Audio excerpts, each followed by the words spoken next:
Today, on the Odd Index, we're diving into one of the strangest and most controversial experiments ever conducted in the name of science, an experiment that attempts to measure the weight of the human soul. What happened when a small-town doctor in Haverhill, Massachusetts, tried to answer one of life's biggest questions? And did he succeed, or was it all just a weighty misunderstanding? Entry number 004.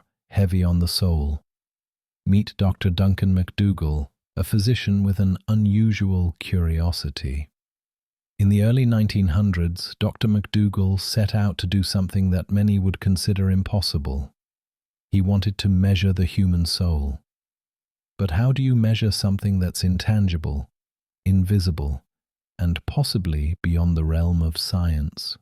In 1901, MacDougall began his experiment in Haverhill, Massachusetts, a small town that, at the time, would become the unlikely setting for an extraordinary and bizarre scientific endeavor. His idea was simple in theory.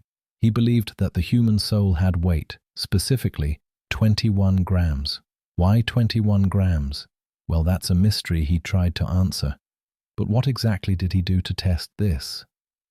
MacDougall chose a group of terminally ill patients, people who were nearing death.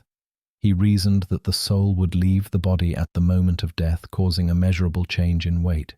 To test this, he set up a special bed with a highly sensitive scale to measure any fluctuations in weight just before and after the patients passed away. When one of his patients died, the scale showed a small drop in weight, about 21 grams. The very same weight MacDougall had predicted. Could this be the moment the soul departed the body? MacDougall's results were groundbreaking, if you believed them. But there's a catch. His experiment was far from conclusive, and his methods were highly criticized. Not only did the weight fluctuations not match up across all patients, but MacDougall's sample size was small, just 6 patients, and there were multiple external variables that could have influenced the results. Many scientists pointed out that the fluctuations in weight could be attributed to other factors, such as the release of bodily fluids, or air from the lungs at the time of death. And then, there was the matter of his experimental design. So, did MacDougall prove the existence of the soul?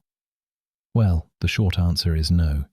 His experiment remains controversial, and his findings are far from universally accepted. But even today, over a century later, the idea of the soul having weight continues to spark debate and curiosity. Though Dr. MacDougall's theory was never fully proven, his work inspired other scientists and researchers to think about consciousness in ways that go beyond the physical brain. And while the idea of quantifying the soul may seem outlandish, it remains one of the most intriguing and odd chapters in the history of science. MacDougall's experiment is a fascinating reminder of how far science will go in the search for answers to life's biggest mysteries. But whether or not the soul has weight, and whether we'll ever be able to measure it, remains one of the greatest unanswered questions of all time. What do you think? Did Dr. Duncan MacDougall discover the weight of the human soul, or was it just a misunderstanding? Leave your thoughts in the comments below and be sure to subscribe for more strange and mysterious facts right here on the Odd Index.